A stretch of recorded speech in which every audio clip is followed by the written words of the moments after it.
Y había una parábola muy chiquitita, pero esta parábola habla de algo que sucedió en aquel tiempo y de que a nuestro propio Señor le llamó la atención, y por eso deja unas pinceladas en el Evangelio de Mateo. Y es una parábola que tiene que ver con la predicación, con el efecto que produce la predicación en las personas, cuál es el resultado de la predicación. También hay una parábola que es la del sembrador, que ya sabemos el efecto que produce en la tierra, pero esta parábola es muy, muy, muy breve, pero creo que también es profunda, ¿no? Muy profunda. En Mateo, en el capítulo 11, versículo del 16 al 19, leemos así: «Pero ¿con qué compararé a esta generación? Es semejante a los muchachos que se sientan en las plazas, que dan voces a los otros y dicen: os tocamos la flauta y no bailasteis, entonamos endechas y no os lamentasteis. Porque vino Juan, que no comía ni bebía, y dicen: tiene un demonio. Vino el Hijo del Hombre, que come y bebe, y dicen: mirad, un hombre glotón y bebedor de vino, amigo de recaudadores de impuestos y de pecadores. Pero la sabiduría se justifica por sus hechos». Algunas versiones hablan de por sus hijos. Yo estoy usando aquí para este versículo la versión, la Biblia de las Américas. Y veremos que es lo mismo, que tiene la misma similitud. El problema es que nosotros los hijos lo vemos desde una manera como hijos físicos, como si fueran los hijos todos los creyentes, ¿no? Tiene que ver con las obras, tiene que ver con esa sabiduría que produce unos hijos. Pero bueno, hay unas preguntas iniciales que los discípulos estaban haciendo, ya empezaban de alguna manera a dudar sobre el testimonio de nuestro Señor Jesucristo. Fijaros bien que se acerca unos discípulos a preguntarle, dicen al Bautista cuando está en la cárcel, lo podemos leer en el versículo 2, al oír Juan en la cárcel los hechos de Cristo, le envió 2 de sus discípulos para preguntarle: ¿eres tú aquel que había de venir o esperaremos a otro?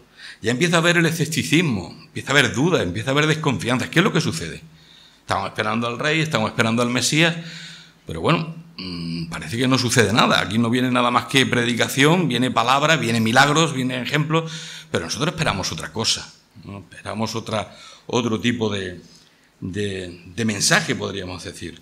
Y también no solo algunos están comenzando a dudar de Jesús, sino que también empiezan a comenzar o a revisar qué habían creído del Bautista, porque fijaros bien que nuestro Señor tiene que decirle en el capítulo 11, versículos 7 y 8, dice: mientras ellos se iban, comenzó Jesús a decir de Juan a la gente: ¿qué salisteis a ver al desierto?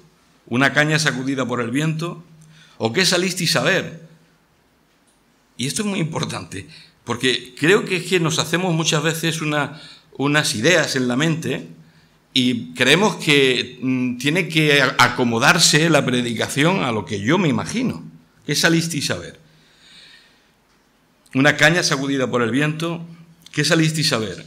¿A un hombre cubierto de vestiduras delicadas? Pues aquí los que llevan vestiduras delicadas en las casas de los reyes están. Y estamos viendo ya un poco de escepticismo, de duda, de desconfianza. Vemos a Jesús que le responde que el rechazo que están teniendo sobre el Bautista y sobre su propia persona es algo que no tiene sentido, que es incoherente. No tiene sentido y se lo demuestra. Pero ¿cómo demuestra? Que me adelante, es bueno que tengáis esto en mente, ¿no? ¿Cómo demuestra que no tiene sentido? Siempre va a ser por los hechos. Al final va a haber unos hechos que van a corroborar que la enseñanza, que la doctrina es auténtica. Es muy importante que no sean solo palabras, sino que también sean hechos, ¿de acuerdo? Y vemos que, como los niños que juegan en la plaza, le dicen unos a otros: oye, vamos a jugar.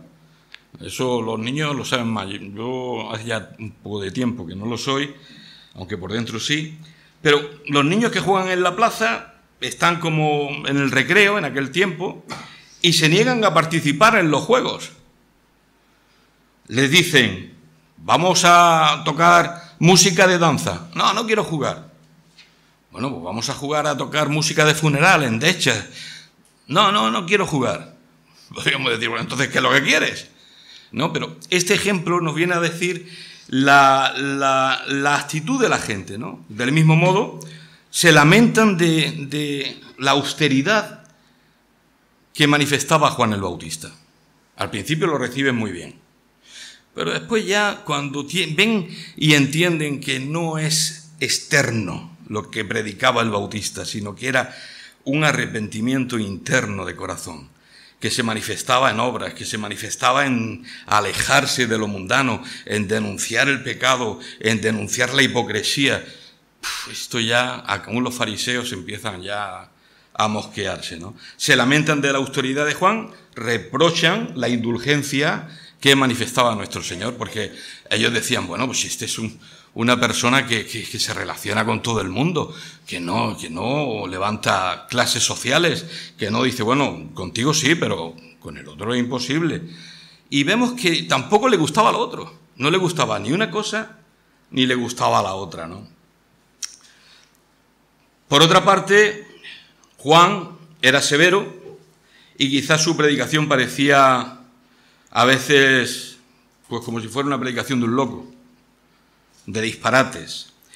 Y muchas veces vosotros os podéis sorprender con los predicadores porque podemos parecer fanáticos y es sencillamente porque ponemos todo el corazón, o el Señor en nosotros hace que podamos poner todo el corazón en lo que decimos, en lo que estamos transmitiendo porque lo sentimos, unos con unas palabras, otros con otras. A Juan lo llamaban fanático. ¿Por qué? Porque predicaba arrepentimiento. ¿Por qué? Porque predicaba la ira de Dios, la ira santa de Dios, los juicios de Dios. Es un fanático. Pensad en este tiempo. Parece que predicar el infierno, parece que predicar la condenación de los perdidos, de la gente que no se vuelve al Señor, pues es de fanatismo, eso no se puede tocar. Es algo que no gusta en este tiempo. Bueno, ¿qué hacemos? ¿Acomodamos la predicación a lo que le gusta a la gente? A Jesús le llaman justamente amigo de cobradores de impuestos, de pecadores. En Juan 1:17 vemos que nos dice que la ley por medio de Moisés fue dada, pero la gracia y la verdad vinieron por medio de Jesucristo. Y a veces se confunde la gracia de Dios con licencia para pecar. O sea, la gracia es tan grande, porque es que es enorme, donde abundó el pecado, sobreabundó la gracia, para que reine la gracia por causa de la justicia manifestada en la cruz. Es tan grande que le dicen al Señor, bueno, el Señor por boca de Pablo dice, ¿qué pues? ¿Seguiremos pecando para que la gracia abunde? En ninguna manera. Esto no habéis entendido nada de la gracia de Dios. La gracia no está para que sigáis en ese tipo de vida. Pero claro, ellos confundían este mensaje. Bueno, come con pecadores, bebe vino. Aprovecho para deciros que beber vino, según la palabra de Dios, no es pecado. Según lo veo, excederse en él, sí. Excederse también en la comida, sí, porque no tienes control. Pero ahí lo estamos viendo y le estaban llamando todo en el extremo. Era un comedor, era un bebedor, pero no era así. En la Escritura no vemos que nuestro Señor fuera una persona de ese tipo. En cambio, la gente transforma porque no le interesa, pues ni la gracia de Dios. Y yo pensaba en esto, digo, es que hay que ver que podríamos decir, bueno, lo de Juan, pero oye, predicar el amor de Dios, predicar que el Señor se acerca al pecador, que toca la lepra, que lo sana, ¿eso tampoco te seduce? Pues entonces, ¿qué te puede seducir, no? No obstante, los acontecimientos venideros iban a reivindicar la sabiduría del comportamiento tanto de nuestro Señor Jesucristo como del Bautista. Lo que sucedería demostraría que lo que ellos estaban predicando era la sabiduría de Dios. Vemos a dos personas que ya hemos hablado de ellas. Vemos también dos tipos de mensajes que son aparentemente distintos, y podemos decir formas de vestir distintas, pero válidos los dos mensajes. Y muchas veces podemos caer en el error de ver lo externo, de decir, bueno, pues el bautista vestía de aquella manera, con pelo de camello, de crin de camello, langostas, miel silvestre, en el desierto, porque eso que dice que no comía ni bebía, eso no lo quiere decir, pues yo no se hubiera muerto. Es que no comía ni bebía lo que nosotros solemos comer y beber. Y le dicen al Señor, sí, él sí come y bebe, pero en exceso. Y encima se junta con pecadores. Bueno, el Señor tiene que decir en otra ocasión, pero si yo he venido a llamar a pecadores al arrepentimiento, porque los sanos no tienen necesidad de médico, sino los enfermos. Y está, sobre todo, hablando al corazón de las personas. Nuestro Señor está hablando al corazón. Nosotros intentamos salir huyendo de aquí. Aquí puede haber personas que aún con mucho tiempo asistiendo a la reunión no hayan entregado el corazón al Señor. Y están titubeando, y están camuflándose con las canciones, y están camuflándose con las oraciones. Y no lo digo como ofensa, lo digo con preocupación. Porque lo importante es dónde voy a ir cuando yo cierre mis ojos. ¿Qué es lo que me espera? Que nos vamos haciendo mayores.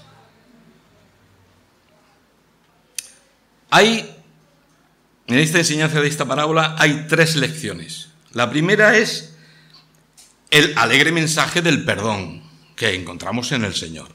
Es un mensaje precioso. El Evangelio es una buena noticia. Por supuesto que hay que predicar el arrepentimiento, pero el mensaje del Evangelio es bueno.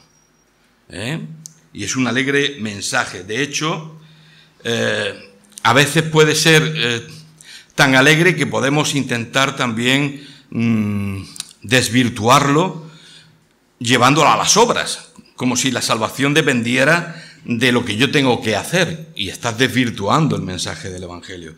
Guzmán hablaba de la verdadera palabra, el verdadero mensaje. Necesitamos escuchar al Señor en la verdadera palabra, no en falsos maestros, ¿no?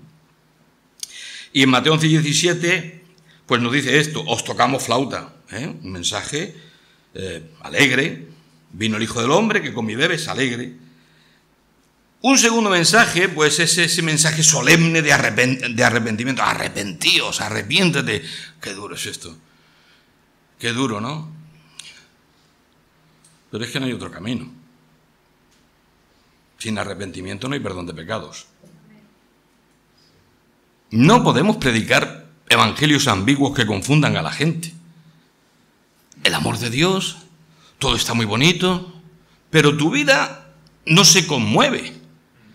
No hay un cambio. Sigue igual. No has entendido que es entregarte en manos de otro. Punto. Tu vida la depositas en él. Venga ya, hasta aquí se ha acabado. Ahora haz tú con ella lo que quieras. Esto es. Y tenemos miedo a entregarnos a aquel que lo hizo antes por nosotros, que siendo rico se hizo pobre, para que con su pobreza fuésemos enriquecidos. Y no debe ser ignorado, sino tomado con sinceridad este mensaje de arrepentimiento. Tenemos que predicar el arrepentimiento con seriedad, con la seriedad que requiere. En Mateo 11:17 nos dice: os endechamos y no lamentasteis, porque vino Juan que ni comía ni bebía. El tercer mensaje, podríamos decir, la otra línea, el tercer punto que tocamos es la verdad de estos ambos principios que hemos tocado se demostraría por los que la iban a poner en práctica. Tanto se demostraría en el Bautista, con su testimonio, en el Señor, pero tanto con nosotros.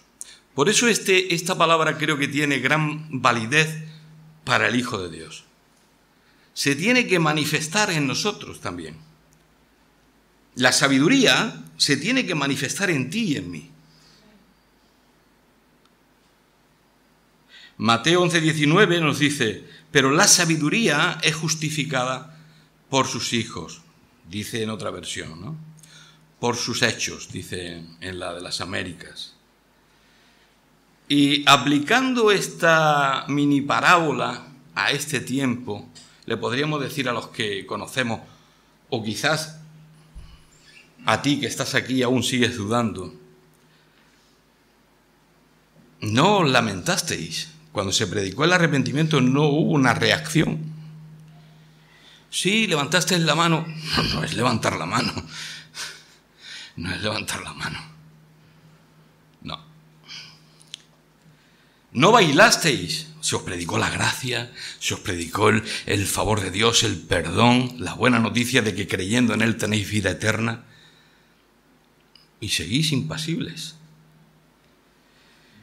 Y había unas reflexiones que apuntaba y era si la gente, si los creyentes, si los que nos visitan no despiertan ante las cosas importantes que se predican en esta bendita casa, si no hay una reacción, si ante las palabras dulces del Evangelio no hay reacción, si ante las palabras terribles de la ira de Dios que conmueve. En Nueva Vida estamos predicando un poco sobre la ira de Dios, ¿no? Que parece que Dios va a consentir todo lo que nos dé la gana.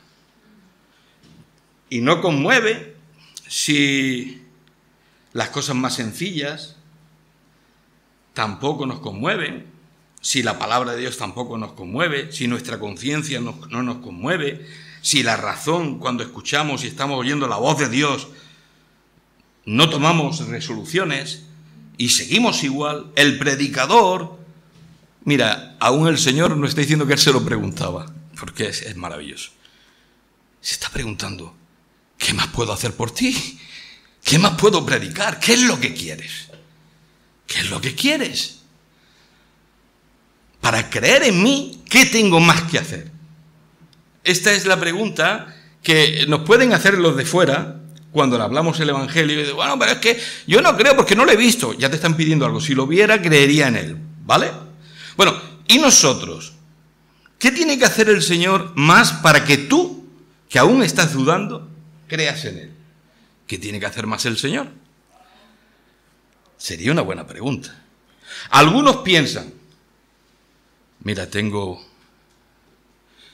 perdonad lo que voy a decir, lo digo con mucho temor, porque yo soy una persona que a los niños los quiero mucho, pero puedes tener un ser querido enfermo. Y tú puedes estar diciendo, cuando sane a mi ser querido, entonces voy a creer en Él y me voy a entregar a Él. Lo puedes estar diciendo. Puedes estar poniendo condiciones. O puedes estar diciendo, mira, si yo viera que la nevera hoy puede estar llena, que la tengo vacía, pues entonces creería en Él. ¿Podría ser? Sí, podría ser. Nos lo encontramos en la gente de la calle, la gente con la que nos rodeamos. Que el Señor haga esto, que el Señor haga... ¿Por qué permite? Si el Señor quita las guerras, si el Señor...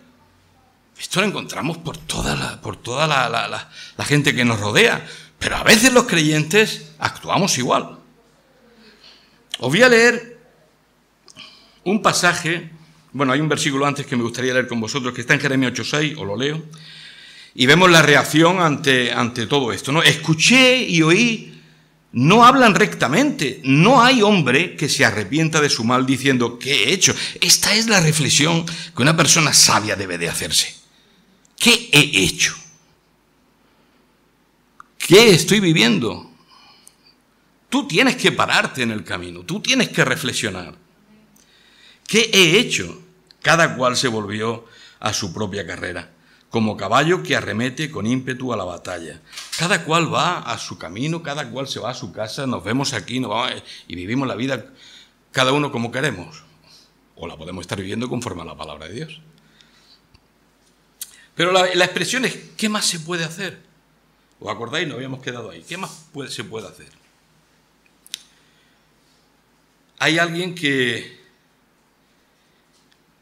también hizo esa pregunta y que yo creo que cuando la estaba escribiendo se estaba quedando un poco sorprendido, porque deja la predicación registrada, pero ya con la pregunta que está haciendo como profeta, él está viendo que la gente iba a predicar esto, iba a suceder esto, y veréis que la sabiduría se manifiesta en los hechos.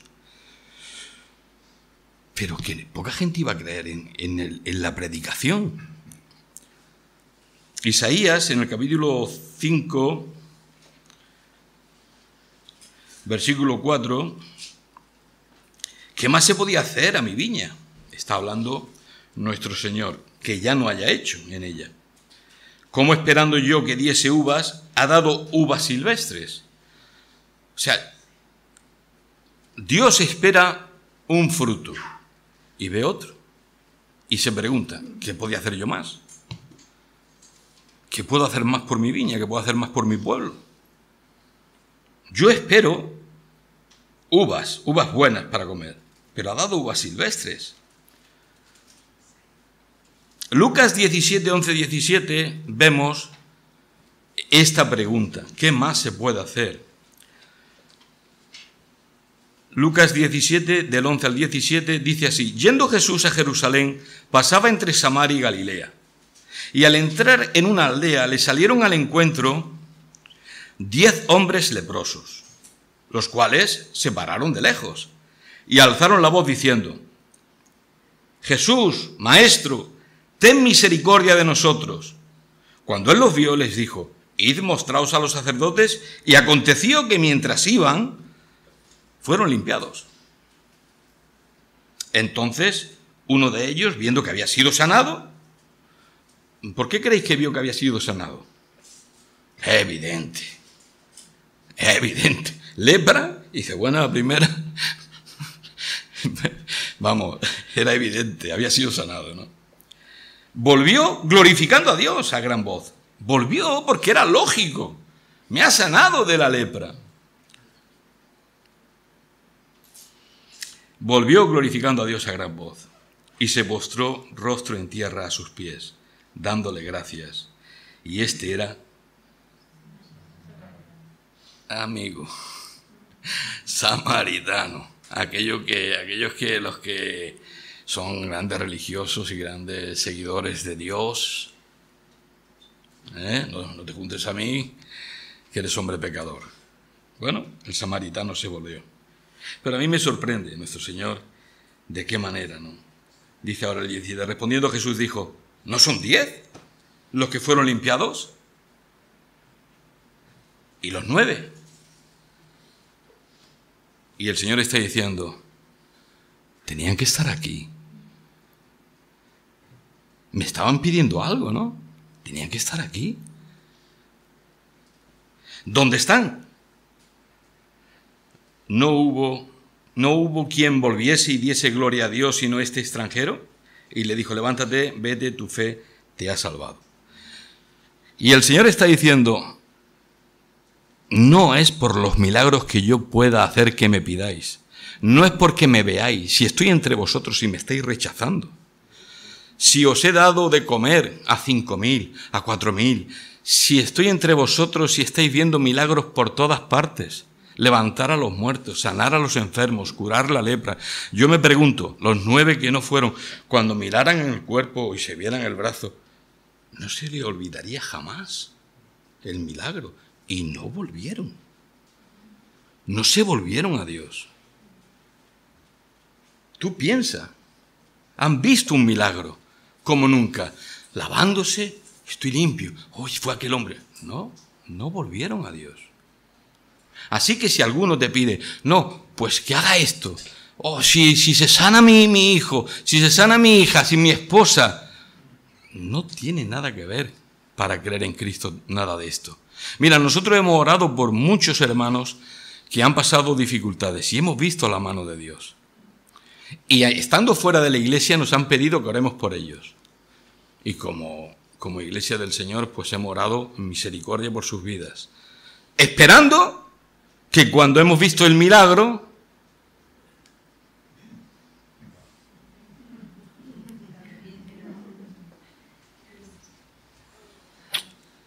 pero no han vuelto. Pero espérate, que ha pasado el tiempo y le ha vuelto a pasar lo mismo o otras circunstancias a las mismas personas. Y han vuelto a pedir. ¿Cómo no vamos a orar? Y Dios les ha sanado y han visto el milagro de parte de una manera sobrenatural.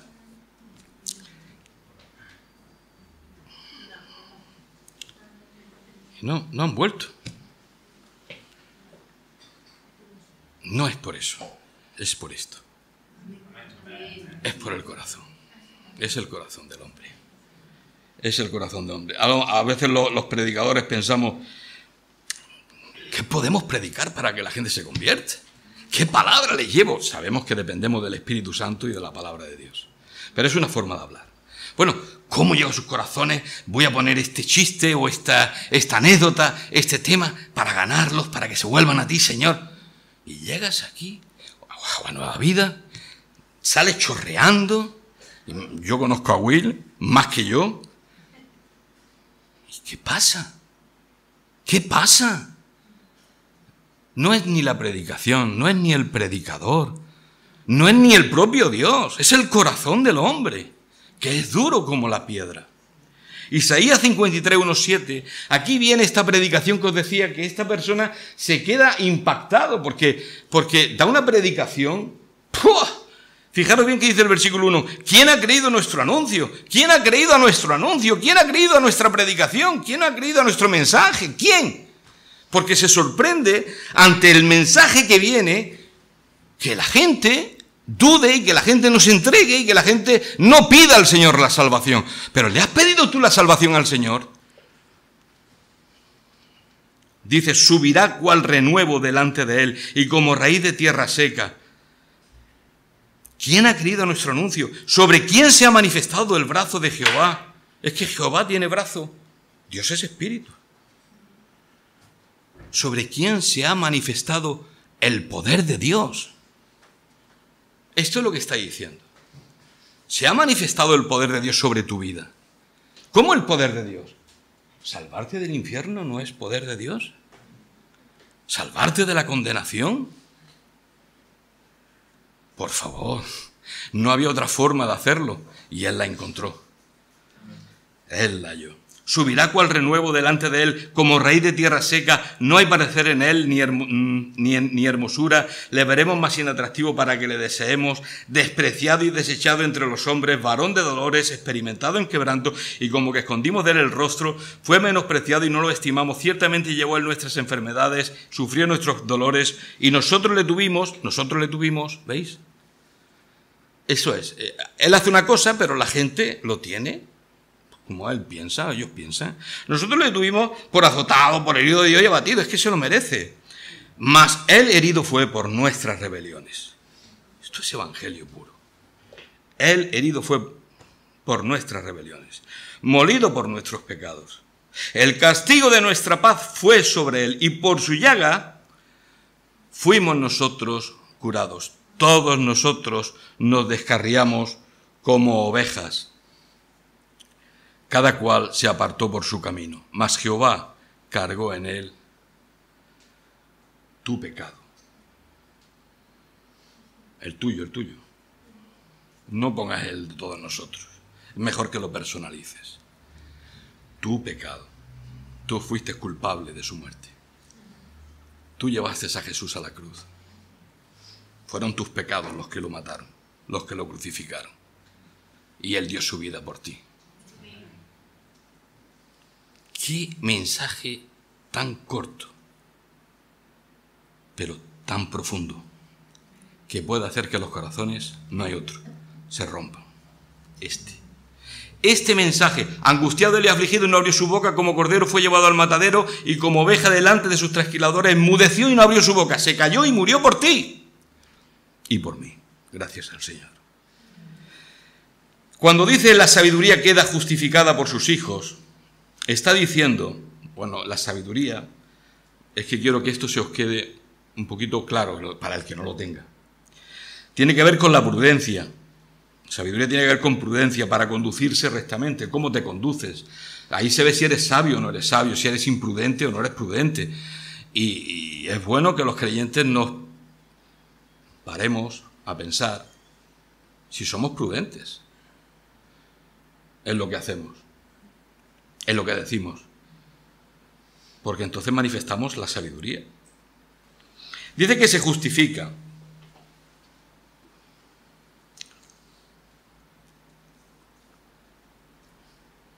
Y la palabra justifica, aquí tiene la idea de demostrar su eficacia. La sabiduría demuestra su eficacia. ¿Me entendéis esto? La prudencia auténtica demuestra su eficacia cuando tú obras, se puede ver si es eficaz en ti. Si está siendo eficaz en ti. Produce hijos, o sea, produce frutos. La sabiduría está como si fuera una mujer, para que lo entendamos, que no es una mujer. Pues tiene que producir frutos. Pues la sabiduría no es una mujer, pero tiene que producir algo.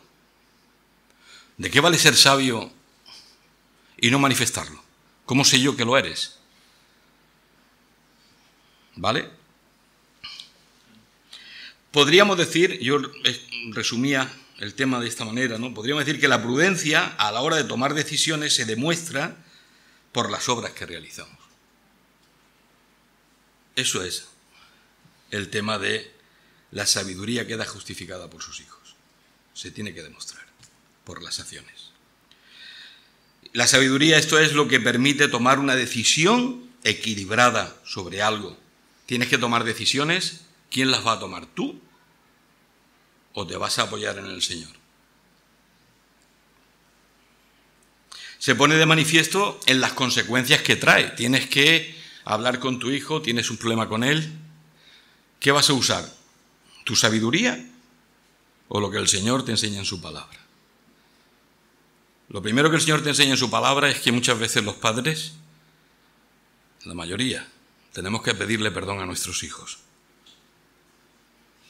¿Eres tú este tipo de hombre o de mujer? Porque fallamos. Y ellos nos observan y somos ejemplo. No podemos ser hipócritas, no podemos pedirle a nuestros hijos cosas que nosotros no hacemos. Eso es absurdo. Pero la sabiduría se tiene que demostrar por los hechos que tú hagas, ¿no? Se pone de manifiesto en las consecuencias que trae, en las obras que produce. Os digo esto que quien toma la decisión porque la sabiduría de los hombres no tiene nada que ver con la sabiduría de Dios. Es que son totalmente opuestas. Tú determinas una cosa y lees en la palabra y dices, bueno, pero es que aquí Dios me está diciendo que haga esto. ¿Y qué vas a hacer? Él dice una cosa y tú dices otra. ¿Qué vas a hacer? Nuestro Señor apela a la evidencia de las obras para establecer qué clase de sabiduría mueve a la gente, ¿no? Apela a las obras para ver la sabiduría. ¿Dónde dice esto? Mateo 7, 16, 17 dice así: por sus frutos los conoceréis. Por sus frutos los conoceréis. ¿A quién? ¿A quién? Venga, hermanos, ¿a quién? A los hijos de Dios. ¿Y a los que no son hijos de Dios no?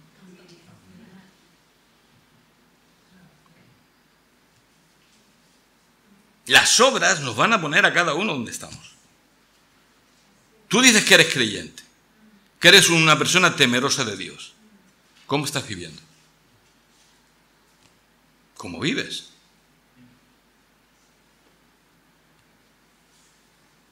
Aquel dice que él es muy religioso, asiste, pero después ves que vives una vida de aquella manera. Y esto quiero que hagamos un kick-cack,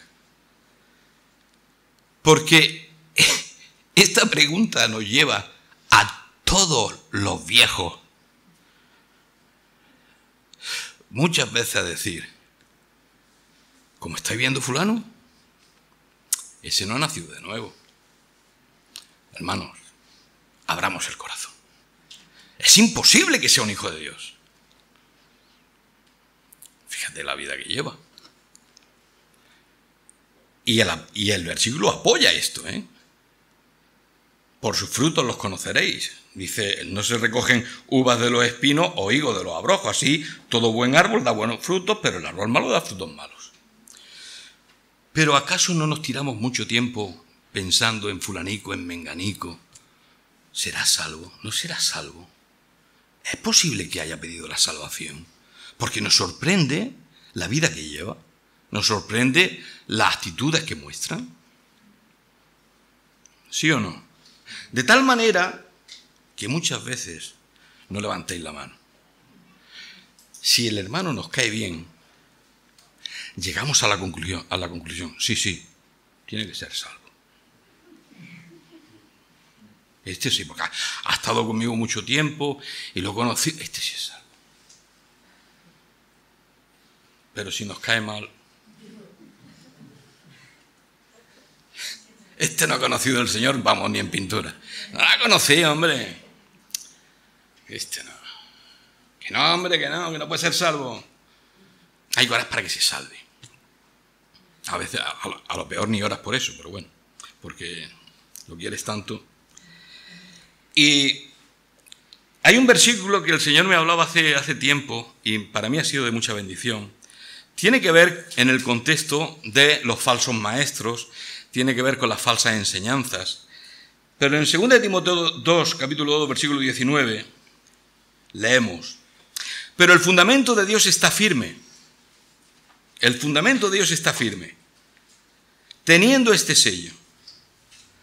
A ver, querido hermano viejo en el Señor, conoce el Señor a los que son suyos. Tú no te corresponde a ti ese juicio. Ni a ti ni a mí.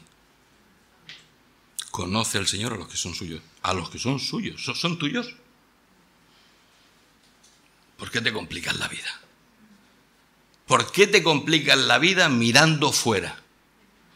Si lo que el Señor te está diciendo, mira lo que dice ahora. Esto sí, esto es lo que pasamos, apartamos y nos quedamos en lo primero. Apártese de iniquidad todo aquel que invoca el nombre de Cristo. Esto sí te toca a ti y a mí. Dedícate a la santificación. Dedícate a apartarte para servir a Dios.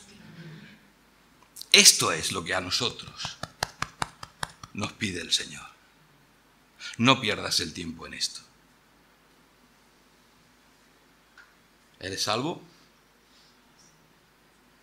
Apártate de iniquidad, porque tú invocas el nombre del Señor. Tú dices que eres cristiano, tú dices que eres un hijo de Dios. Apártate de los ídolos, apártate de falsas doctrinas, apártate de todo lo malo y sirve al Señor. Esto es, ¿vale? Vive en santidad y permanece en Cristo, en la comunión con el Señor día a día.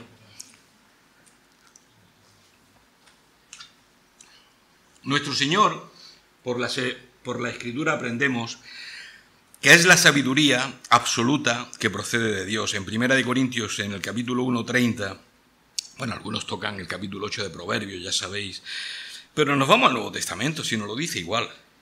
Mas por él estáis vosotros en Cristo Jesús, el cual nos ha sido hecho por Dios sabiduría, justificación, santificación y redención. Ya está. Mira, que ahora eres sabio. Tú que has creído en Cristo, tú de verdad eres sabio. No hay otro mayor que tú. Fíjate lo que te estoy hablando, ¿eh? Porque tu sabiduría no es la sabiduría del mundo, es la que proviene del cielo. Dice también que en él están escondidos todos los tesoros, todos los recursos de la sabiduría. En Colosenses 2:3 dice: en quien están escondidos todos los tesoros de la sabiduría y del conocimiento. Todo está escondido en Cristo y tú eres de él.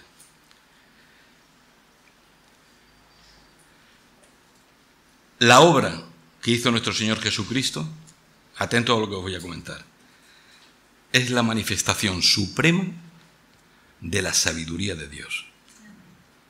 Se cargó a Satanás en la cruz. De una manera, dice que era un misterio la iglesia, otro. Que de dos hace un pueblo. La sabiduría de Dios. La manifestación de la obra, la manifestación de la vida de Cristo, la manifestación de la cruz del Calvario es la manifestación suprema de la sabiduría. No te la puede expresar de una manera más extraordinaria, la sabiduría de Dios, porque está muriendo un inocente para salvar a los pecadores. ¿Quién entiende esto? Diremos que en 1 Corintios 1:18 y siguientes, porque la palabra de la cruz es locura. Es que no lo entiende. Es locura para los que se pierden. Pero a los que se salvan, esto es a nosotros, es poder de Dios. Es poder de Dios. Esa es la auténtica sabiduría.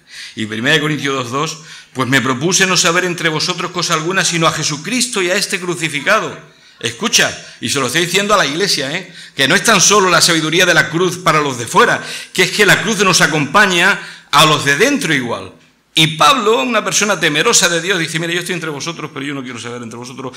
Mi argumento va a ser, Cristo dio su vida por ti y por mí. Y si eso no nos quebranta y nos lleva a estar en comunión, a olvidarnos de las ofensas que nos hayamos hecho, pues estamos hablando de más.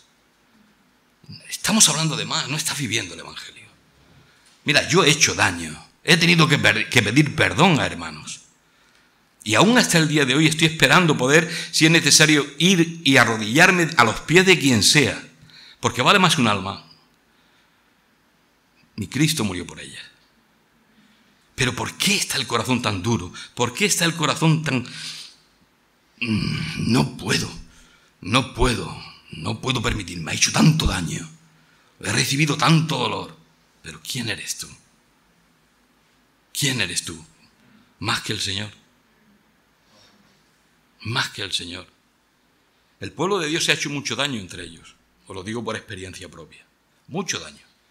Pero ¿acaso no hay lugar para el arrepentimiento? ¿No hay lugar para el perdón? ¿No hay lugar para el abrazo? ¿No hay lugar para cambiar? ¿Dónde está el poder del Señor en nuestras vidas? ¿En lo exterior? Si nos viene alguien que se nos ha ido, ¿cómo lo recibimos? Ojalá sea con lágrimas y con abrazos. Ojalá, si viene en arrepentimiento, con buena actitud, y viene porque necesita ayuda. Aquí estamos. ¿Dónde vas a ir, criatura? Si te estás quemando. Romanos 1:16 dice, porque no me avergüenzo del Evangelio, porque es poder de Dios para salvación a todo aquel que cree, al judío primeramente y también al griego. No te avergüences, es el poder de Dios. Es la sabiduría de Dios, el Evangelio es la sabiduría de Dios. Cuando tú predicas el Evangelio, cuando tú predicas la cruz, había algunos hermanos que decían, Señor, tenemos que hablar, tenemos que predicar. Esto es lo que te tiene que preocupar. Esto. Porque tú conoces la medicina del COVID. La medicina contra el pecado, tú la conoces, Cristo. ¿Y te la callas? No, para el predicador. No, vente conmigo el domingo a la iglesia. No, hombre. Marcos 10:45 nos da el Evangelio también en un versículo. El Hijo del Hombre no vino para ser servido, sino para servir y dar su vida en rescate por muchos. Ojo, dice muchos, porque no todos lo reciben. ¿Vale? A todos los que le recibieron, a los que creen en su nombre, pero no todos lo reciben, dice por muchos.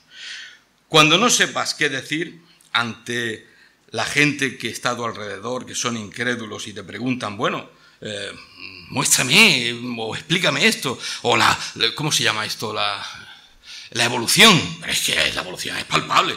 Es una teoría, pero la evolución es palpable. ¿Qué le vas a decir? Si tú no eres científico. A mí me lo dicen y yo digo, madre mía, me tengo que leer el libro. Tengo un libro sobre la evolución. Espérate, voy a leer el libro y cuando me lea el libro sobre la evolución, entonces voy y te digo, ¿qué le vas a decir? Háblale de Cristo. Háblale de la cruz. Háblale de la cruz. Mateo 12:39-40 nos dice, él respondió y le dijo, la generación mala y adúltera demanda señal, pero señal no le será dada, no le voy a dar ninguna señal. No, sí, una. La señal del profeta, sino la señal del profeta Jonás. Y desde que llega el Señor, muere y resucita, hace milagros al principio, pero por regla general ha dejado una señal que no le damos importancia, pero que es la más importante que nos podamos imaginar. La cruz. La cruz. Por donde vamos vemos cruces. Venía para acá y me he encontrado a un amigo del trabajo que conocía Y digo, vente para, ¿dónde vas? Vente, voy a predicar. No puedo, me han invitado a comer conejo con arroz y tal. Digo, bueno, también es importante, pero no tanto. Vente, no, yo sé dónde me estás diciendo, voy a esa iglesia. Hay un familiar que va allí. Y, hijo mío, ¿y a qué estás esperando? ¿A qué estás esperando? Eso es lo importante. Y yo pensaba, toda esta gente, ¿cómo le llega el evangelio? Todos conocen la cruz. Unos de una manera, otros de otra, pero la cruz está por todas partes. No adoramos símbolos, pero sí lo que significa. Un inocente estuvo muriendo allí. Para algunos unos de una manera, otros de otra, pero el testimonio de la cruz. Desde que el Señor resucitó es la única señal que Él ha dejado, y es la cruz. Lo único que puede quebrantar el corazón, que dice la Escritura, que es duro como la piedra, es la palabra de Dios, que es como martillo que quebranta la piedra, como fuego que derrite. ¿No es mi palabra como fuego, dice Jehová, y como martillo que quebranta la piedra? Para concluir, podemos decir una frase. La cruz, o cuando predicas la cruz, es la predicación directa que hace Dios hacia la humanidad. Así que cuando tú determinas hablar de Jesús y no hablar de ti, Dios está hablándole a la humanidad. ¿Qué tenemos que hacer hasta que el Señor venga? Predicar la cruz.